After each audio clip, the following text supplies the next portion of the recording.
Hello दोस्तों, कैसे हैं आप सब। Welcome to the dark night the real ghost story. आज की कहानी है एक लड़की की, सुमन।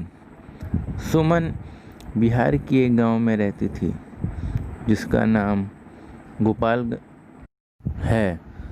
तो ये घटना उसके साथ घटी थी। सुमन 22 साल की एक लड़की है। घटना तब घटी थी जब वो धान काटने के लिए खेत में गई थी। उसके घर में 4 लोग रहते हैं, उसकी मम्मी, वो और उसके भैया भाभी। उसके पापा का कुछ 2-3 साल पहले ही देहांत हुआ था। तो सारे खेत बाड़ी ये 4 लोग ही मिलकर करते हैं। जब धान की खेती हो रही थी, उसकी धान की कटाई हो रही थी। धान काटते काटते दोपहर के 12 बज गए थे। तो उसकी मम्मी, भैया और भाभी दोनों घर चले गए। तो सुमन से कहा कि तुम नहीं चल रही हो। तो सुमन ने कहा नहीं, अभी मैं थोड़ी देर बाद आती हूँ, थोड़ा धान रह गया, मैं काट कर आती हूँ, आप लोग जाओ। तो वो जैसे ही उसके भैया भाभी सब लोग चले जाते हैं घर, तो वो कुछ देर तक धान काटती है। तो थक के वो थोड़ा खेत में ही बैठ जाती है।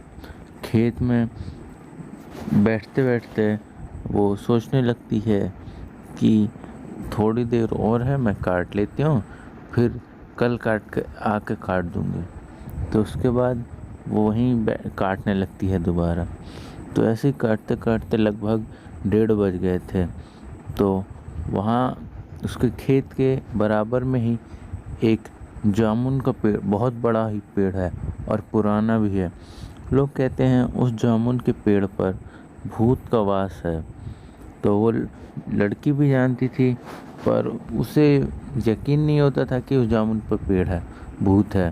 तो इसलिए उसने ध्यान दिया नहीं। तो जैसे ही 2 बजा, उस पेड़ पे अचानक ही पेड़ के पास एक आदमी आ गया, बूढ़ा आदमी जिसके सफ़ेद बाल, लंबे लंबे नाखून थे। तो उसने ध्यान नहीं दिया, उसने सोचा कोई बूढ़ा आदमी होगा। तो वो धान काटने लग गई और जब दोबारा मुड़ के देखा वहाँ, तो वो हैरान रह गई। वो बूढ़ा आदमी चलते हुए आ रहा था और उसके हाथ पैर सब उल्टे थे। तो बहुत ही ज़्यादा डर गई थी। तो वो वहाँ से भागने लगी और भागते भागते जैसे पीछे देखा, वो बूढ़ा आदमी उसके पीछे ही था। तो वो भागते भागते अपने एक गांव के पास आ गई।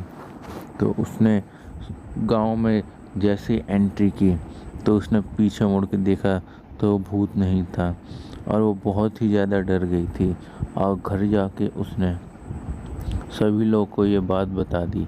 तो उसकी मम्मी और भैया ने कहा था ये बात सच्ची है कि उस जामुन के पेड़ के पास भूत रहता है, तुमने बात नहीं मानी। हम लोग कह रहे थे कि तुम चलिए आओ, तो तुम लोग नहीं। तो उसने अपनी मम्मी भैया से कहा ठीक है, अब हम लोग शाम को ही चलेंगे, अब मैं अकेले वहाँ कभी नहीं जाऊँगी। तो उसके भैया ने कहा कोई बात नहीं, चलो, तुम्हें कुछ कहा नहीं ना उसने। तो वो कह रही है नहीं, मैं बच गई। और ये बात उसके पूरे गांव में फैल गई कि उस जामुन के पेड़ के पास भूत रहता है। तो उसके बाद वो और उसके गांव में कोई भी दोपहर के समय उस जामुन के पास या उसके आसपास के खेत में भी कोई नहीं जाता। ये घटना लगभग 2 साल पहले घटी थी और ये सच्ची घटना है। थैंक यू दोस्तों। अगर ये स्टोरी आपको अच्छी लगी होगी तो मेरे चैनल को सब्सक्राइब करें, लाइक करें एंड बेल आइकन को ज़रूर दबाएं।